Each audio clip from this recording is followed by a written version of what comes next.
अस्सलामु अलैकुम वरहमतुल्लाहि वबरकातुहू। बिस्मिल्लाहि वल्हम्दुलिल्लाह वस्सलातु वस्सलामु अला रसूलिल्लाह।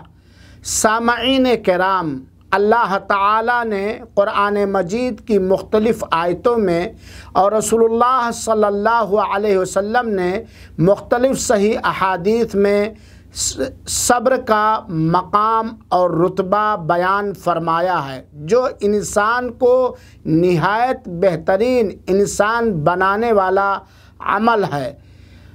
सब्र के मकाम को समझने के लिए इमाम अहमद बिन हम्बल रहमहुल्लाह का एक कौल हमारे लिए निहायत मुफीद और काफ़ी है।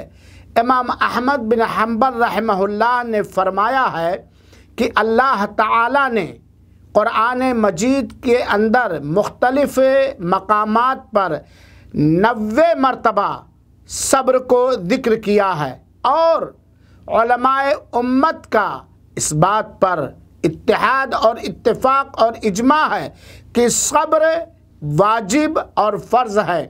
सब्र ईमान का आधा हिस्सा या ईमान की एक शाख है, जिसके दो हिस्से हैं, एक सब्र, दूसरा शुक्र। अल्लाह ताला हम सबको साबिर और शाकिर बनाए।